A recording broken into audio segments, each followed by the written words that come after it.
আসসালামু আলাইকুম। Noun parts of স্পিচের এমন একটি টপিক যে টপিক থেকে সারা বছরই বিভিন্ন কম্পিটিটিভ এক্সামে প্রশ্ন হয়ে থাকে। তো নাউনকে আমরা আজকে কম সময়ে এমনভাবে শিখব যাতে সারা জীবন মনে রাখা যায়। তো আমি বেসিক থেকে অ্যাডভান্সের দিকে যাব। যদি আপনারা পুরো ক্লাসটি করেন, আশা করা যায় নাউন থেকে যেকোনো প্রশ্ন আসলে আপনারা পারবেন। তো চলুন শুরু করা যাক। প্রথমে আমরা নাউনের বেসিকটা দেখি। নাউন অর্থই হচ্ছে নাম, অর্থাৎ যে ওয়ার্ড দ্বারা কোনো কিছুর নাম বোঝায় সেটাই নাউন। যে কোনো কিছুর নাম হতে পারে। এখন দেখব এটার প্রকারভেদ। এগুলো বেসিক আলোচনা, কিন্তু তারপরেও করতে হবে। তো নাউন প্রধানত দুই প্রকার, একটা কংক্রিট নাউন আর একটা হচ্ছে অ্যাবস্ট্রাক্ট নাউন। এখন আমরা দেখি কংক্রিট নাউন কি। যে নাউনগুলোকে দেখা যায়, ভালো করে মনোযোগ দিতে হবে। যে নাউনগুলোকে দেখা যায়, স্পর্শ করা যায়, শোনা যায়, যাদের ঘ্রাণ এবং স্বাদ নেওয়া যায় এবং শারীরিক আকৃতি আছে, সেগুলোই কংক্রিট নাউন। কি বোঝা গেল? যাদের দেখা যাবে, স্পর্শ করা যাবে, শোনা যাবে, যাদের ঘ্রাণ নেওয়া যাবে এবং স্বাদ নেওয়া সহ শারীরিক আকৃতি আছে, সেগুলো হচ্ছে কি কংক্রিট নাউন। যেমন বয়, সং, ফ্লাওয়ার, মিল্ক এটসেট্রা। এখন এই কংক্রিট নাউনকে চার ভাগে ভাগ করা যায়। একটা হচ্ছে প্রপার নাউন, যেটাকে বিশেষ নাম বলে। একটা হচ্ছে কমন নাউন, যেটা জাতিবাচক নাম। একটা হচ্ছে কালেকটিভ নাউন, আর একটা হচ্ছে ম্যাটেরিয়াল নাউন। এখন আমরা দেখি অ্যাবস্ট্রাক্ট নাউনটা আসলে কি। অ্যাবস্ট্রাক্ট নাউন, এটা মনে রাখার একটা সহজ কৌশল আছে। তো বাংলাটা আমরা পড়ি, যে নাউনগুলো দ্বারা কোনো কিছু নিরপেক্ষ দোষগুণ, অবস্থা এবং কাজের নাম বোঝায় এবং এদের শারীরিক আকৃতি নাই। তাহলে কি? যে নাউনগুলো দ্বারা কোনো কিছু নিরপেক্ষ দোষ, গুণ, অবস্থা এবং কাজের নাম বোঝাবে, সেগুলো হচ্ছে অ্যাবস্ট্রাক্ট নাউন। অ্যাবস্ট্রাক্ট নাউনকে বলা হয় গুণবাচক বা ভাববাচক নাউন। গুণবাচক বা ভাববাচক যে বিষয়গুলো আছে, সেগুলো হচ্ছে অ্যাবস্ট্রাক্ট নাউন। যেমন softness, smile, wealth, silence etcetera. তো এখন আমরা দেখব প্রপার নাউন। প্রপার নাউন বলতে আসলে বোঝাচ্ছে ক্যাপিটাল লেটার অবশ্যই হতে হবে। ক্যাপিটাল লেটার সূচিত একটি নির্দিষ্ট ব্যক্তি, বস্তু বা স্থান ইত্যাদির নিজস্ব নামকে প্রপার নাউন বলে। তার মানে কি? ক্যাপিটাল লেটার অবশ্যই থাকতে হবে প্রথমত, এবং সেটা নির্দিষ্ট ব্যক্তি হতে হবে, বস্তু হতে হবে, স্থান হতে হবে, অন্য কিছু হতে পারে। যেমন Karim, Rabindranath, Dhaka, the Padma, Rome, Africa, new year etcetera. এখানে লক্ষ্য রাখা ভালো যে প্রপার নাউনের পূর্বে দা বসে না, কিন্তু যদি সেটা নদী, সাগর, মহাসাগর, উপসাগর, সংবাদপত্র, জাহাজ, এরোপ্লেন, ট্রেন, বিখ্যাত অট্টালিকা, পর্বতমালা, দ্বীপপুঞ্জ, মরুভূমি, ধর্মগ্রন্থ, দিক ইত্যাদির নাম হয়, সেক্ষেত্রে তার পূর্বে দা বসে। এখন আমরা আসবো কমন নাউনে। কমন নাউনে নির্দিষ্ট কোনো ব্যক্তি, বস্তু বা স্থানের নাম না বুঝিয়ে এক জাতীয় সকলকেই বোঝায়। একটু পরে আমরা উদাহরণ দেখলে ক্লিয়ার হব। তো যে নাউন দ্বারা নির্দিষ্ট কোনো ব্যক্তি বা বস্তু বা স্থানকে না বুঝিয়ে ওই জাতীয় সকল জিনিসকেই বোঝাবে, সেটা হচ্ছে কি কমন নাউন। কিন্তু প্রপার নাউন কি ছিল? নির্দিষ্ট একটা ব্যক্তি, বস্তু বা স্থানকে বোঝাবে, কিন্তু এখানে কি বোঝাবে?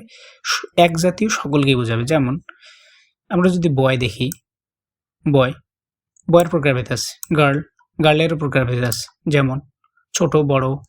আবার স্টুডেন্ট যদি দেখি, স্টুডেন্ট কি? স্টুডেন্ট কিন্তু মেয়েও হতে পারে, ছেলেও হতে পারে, ঠিক আছে? মেলও হতে পারে, ফিমেলও হতে পারে। টিচার যদি দেখি, টিচার কিন্তু মেলও হতে পারে, ফিমেলও হতে পারে। আবার বয়স কম হতে পারে, বয়স বেশি হতে পারে। তো টিচার দিয়ে টিচার সম্প্রদায়কে বোঝানো হয়েছে। এই গার্ল দিয়ে মেয়ে সম্প্রদায়কে বোঝানো হয়েছে। কোন ধরনের মেয়ে সেটা কিন্তু বোঝানো হয়নি। যেমন বই দ্বারা একটা নির্দিষ্ট সম্প্রদায়কে বোঝানো হয়েছে। আপনাকে যদি গল্পের বই বলতো, সেটা আলাদা ছিল। যদি অন্য কোনো বই বলতো, সেটা আলাদা কথা ছিল। এখন এখানে ডাক্তার দেখেন, ডাক্তারও একটা কমন নাউন। এখানে মেয়ে ডাক্তার নাকি ছেলে ডাক্তার সেটা কিন্তু বলে নাই। তো যখন একটা ওয়ার্ড দ্বারা এক জাতীয় সকল কিছুকেই বোঝাবে, তখনই সেটা হবে কমন নাউন। বাকি উদাহরণগুলো অবশ্যই দেখতে হবে। আর এখানে যেগুলো আছে, এগুলো সব পরীক্ষায় আসছিল, উদাহরণগুলো সেভাবেই দেওয়া আছে। যেমন pen, candle, cow, sheep, elephant, fish, river, flower, bee, rubber, soldier, king, capital, city, ring, country, table, chair, etcetera. এখন আমরা দেখব কালেকটিভ নাউন, যেটা দিয়ে কোনো কিছু সমষ্টি বোঝাবে। সমষ্টিবাচক নাউনই হচ্ছে কালেকটিভ নাউন। সেটা হতে পারে সমজাতীয় কিছু ব্যক্তি বা বস্তুর সমষ্টি, যেমন আর্মি। এটা একটা কি? এটা একটা সমষ্টি বোঝাইছে। অডিয়েন্স, যেমন শ্রোতা মণ্ডলী। অডিয়েন্স কিন্তু একজন কখনোই থাকে না, একটা গ্রুপ থাকে বা অনেক লোক থাকে, তাহলে সমষ্টি বোঝাচ্ছে। ক্যাটেল মানে কি? গবাদি পশুর পাল বোঝায়। ক্রাউড মানে ভিড়। ভিড়ে কি একজন থাকে না অনেকজন থাকে? অবশ্যই অনেকজন। শ্রেণী, শ্রেণীতে অনেক কিছুই থাকে কিন্তু। ক্লার্জি, যাজক মণ্ডলী। কমিটিতে অনেকেই থাকে এবং গ্রুপে অনেকে থাকে, ফ্যামিলিতে অনেকে থাকে। এগুলা সব পরীক্ষায় আসছিল বিগত বছরে, বিভিন্ন পরীক্ষায়, ব্যাংক, বিসিএস, এনটিআরসি, প্রাইমারি সহ বিভিন্ন ধরনের পরীক্ষায় সেগুলা থেকে এগুলো নেওয়া হয়েছে। ফ্লক মানে ঝাঁক, ফ্লিট মানে রণতরীর বহর, জুরি মানে বিচারক মণ্ডলী, হার্ট, পাল, majority, minority, nation, mob, navy, parliament, people, public, team ইত্যাদি। তো এগুলো হচ্ছে কি? এগুলো হচ্ছে কালেকটিভ নাউন। এবং কালেকটিভ নাউন কোন পরীক্ষায় আসুক, এর বাইরে একটাও আসবে না। এখানে একটা এক্সাম্পল দেওয়া ছিল। Material noun. ম্যাটেরিয়াল নাউন বলতে বোঝাবে কোনো কিছু সম্পূর্ণ অস্তিত্ব আভিজাত্যভাবে, মানে অবিভাজ্যভাবে বোঝাবে এবং গণনা করা যাবে জিনিসটা। ম্যাটেরিয়াল নাউনকে কি করা যাবে? গণনা করা যাবে না, কিন্তু একক দিয়ে পরিমাপ করা যাবে। তাহলে ম্যাটেরিয়াল নাউন বলতে বস্তুবাচক নাউন, কিন্তু সম্পূর্ণ অস্তিত্বকে অবিভাজ্যভাবে বোঝায় এবং সংখ্যা দ্বারা গণনা করা না গেলেও একক দ্বারা কি করা যাবে? পরিমাপ করা যাবে। যেমন ডায়মন্ডকে আপনি কিন্তু সংখ্যায় পরিমাপ মানে গুনতে পারবেন না, কিন্তু এটা একটা ওজন মাপতে পারবেন। স্বর্ণকেও গুনতে পারবেন না, কিন্তু ওজন নিতে পারবেন। লোহাকেও তাই। পানি, তেল, rice, paper, milk, salt, brick, etcetera. এই জিনিসগুলো কিন্তু পরীক্ষাতে আসছে। মানে আমার যেগুলো উদাহরণ দেওয়া আছে এগুলো সব পরীক্ষার উদাহরণ। Abstract noun. অ্যাবস্ট্রাক্ট নাউন মনে রাখা খুব ইজি একটা ওয়ে আছে, একটু পরে বলতেছি। যে সকল নাউন দ্বারা দোষ, গুণ, অবস্থা ও কাজের নাম বোঝায় তাদেরকে অ্যাবস্ট্রাক্ট নাউন বলে। দোষ, গুণ, অবস্থা বা কাজের নাম বোঝালে সেটা হচ্ছে অ্যাবস্ট্রাক্ট নাউন। এখন মনে রাখার সহজ একটা টেকনিক হচ্ছে, যে কোনো শব্দের শেষে C E, C Y, T H, T Y, ness, ment, hood, tion, tion, ship, dom, R Y, A L, H, I S M, U R E, red, etcetera থাকে। মানে এই ওয়ার্ডগুলো যে যে শব্দের শেষে থাকবে এটা মুখস্থ করতে হবে। সেগুলো হচ্ছে কি? Abstract noun. আর অ্যাবস্ট্রাক্ট নাউন পরীক্ষা আসেই। তাহলে দেখি আমরা এখানে, তাহলে যে কোনো একটা শব্দ হইতে পারে, যেমন কাইন্ডনেসের শেষে নেস থাকে, তো কাইন্ডনেস কি? Abstract noun. তারপর কি থাকে? চাইল্ডহুডের সাথে শেষে হুড থাকে, সেটা কি? সেটাও অ্যাবস্ট্রাক্ট নাউন, তাই না? তারপর আর কি আছে? এই যে শন আছে, রিলেশনশিপ, ফ্রেন্ডশিপ, এগুলার শেষে কি থাকে? শিপ থাকে, তো সেটা কি? সেটা হবে অ্যাবস্ট্রাক্ট নাউন। উইজডমের শেষে ডম থাকে, সেটা কি হবে? Abstract noun. তো এইভাবে যে সমস্ত শেষের শব্দের শেষে এই ওয়ার্ডগুলা থাকবে শেষে, সেগুলা হচ্ছে অ্যাবস্ট্রাক্ট নাউন। এখন দেখেন, প্রিভিয়াস ইয়ারে কিন্তু আসছে কিছু প্রশ্ন, সেগুলা আমি এখানে দিছি যাতে মানে বিশেষ করে নিবন্ধন এবং প্রাইমারি পরীক্ষায় রিপিট হয় এগুলা প্রশ্ন খুব। যেমন দেখেন, প্রপার নাউন আমরা পড়ছিলাম কি মনে আছে? নির্দিষ্ট নাম বোঝায় এবং বড় হাতের অক্ষর দিয়ে শুরু হয়। দা ইত্তেফাক, কিন্তু কোনো কোনো কিছুর ক্ষেত্রে দা বসে। Bashar, Bangladesh, Rahim, Shamim, June, etcetera. Common noun কি বলছিলাম?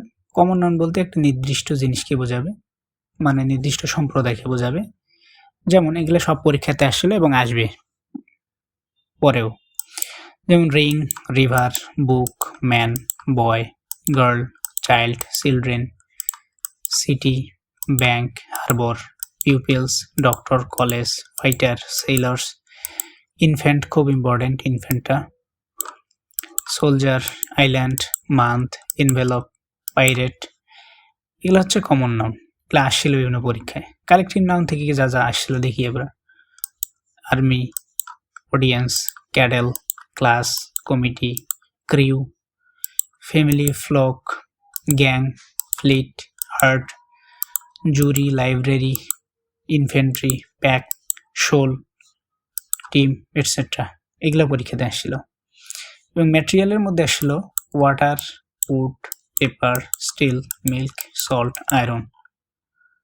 আর অ্যাবস্ট্রাক্টের মধ্যে বলছিলাম আমি যে যে সমস্ত ওয়ার্ডের শেষে এই জিনিসগুলো থাকে, যেমন এজেন্সি সিওয়াই আগে বলছি, T H, T Y, T H, H T, T H, T Y, T Y, ness, hood, T Y, ship, hood, ship, R Y, R Y, T S. দেখেন এগুলো যদি মনে রাখতে পারেন তাহলে খুব ইজিলি অ্যাবস্ট্রাক্ট নাউন চেনা যাবে। এখন কাউন্টেবল আর আনকাউন্টেবল নাউন, এটাই হচ্ছে শেষ। কাউন্টেবল মানে যেগুলোকে গণনা করা যাবে সেটাই তো কাউন্টেবল নাকি, আর যেগুলোকে গণনা করা যাবে না সেগুলো আনকাউন্টেবল।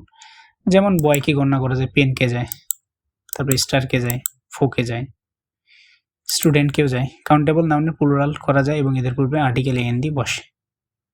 আর একটা বিশেষ জিনিস জানলেই হবে, কমন নাউনেই কিন্তু কাউন্টেবল নাউন। একমাত্র কমন নাউন কাউন্টেবল নাউন হইতে পারে। কাউন্টেবল নাউন, কমন নাউন আর অন্য যত নাউন আছে সব আনকাউন্টেবল নাউন, এটা মনে রাখলেও হবে। এখন আনকাউন্টেবল মানে কি, যেটাকে গণনা করা যায় না। যেমন ব্রেড, ব্রেডকে কয়টা ব্রেড সেটা গণনা করতে পারেন না। ফার্নিচার, কোন ধরনের ফার্নিচার সেটা আপনি জানেন না। কোন ধরনের তথ্য সেটা জানেন না। তারপর কি সবচেয়ে ইম্পর্টেন্ট হচ্ছে এখানে লাগেজ, কারণ লাগেজ আসলে একটা বিরাট জিনিস, সেটা গণনা করা যায় না। আপনাকে তো বলে নাই যে এখানে ট্রাঙ্ক বা সুইটকেস এটসেট্রা। পোয়েম বলতে অনেক কিছুই বোঝায়, আপনার পোয়েম বলেনি, পোয়েট্রি বলছে। তবে হোমওয়ার্ক, কোন ধরনের হোমওয়ার্ক সেটা বলে নাই, হোমওয়ার্ক গণনা করা যায় না। রাইস গণনা করা যায় না, সল্ট, ওয়াটার, ফুড, মানি, হেয়ার। অনেকেই মানি ভুল করে, এটা কাউন্টেবল নাউন বলে, আসলে এটা আনকাউন্টেবল নাউন। আর এদের কি হয় না, এদের প্লুরালও হয় না এবং এন দিয়েও বসে না। তো এই ছিল নাউনের উপর 5 মিনিটের ক্লাস, কিন্তু আসলে একটু সময় বেশি লেগে গেল বিস্তারিত বলতে গিয়ে। আপনাদের যদি কারোর পিডিএফ লাগে তাহলে আপনারা কমেন্ট করবেন, পিডিএফ দেওয়া হবে এই পিডিএফটা। আর এটা তৈরি করা হয়েছে মাস্টার জাহাঙ্গীর আলমের ইংলিশ মাস্টার বুক থেকে। আপনারা চাইলে বইটাও দেখতে পারেন। আর চ্যানেলটি সাবস্ক্রাইব করে রাখবেন, আপনাদের সাবস্ক্রাইব অত্যন্ত গুরুত্বপূর্ণ। সকলেই ভালো থাকবেন, সকলের জন্য শুভকামনা। আসসালামু আলাইকুম।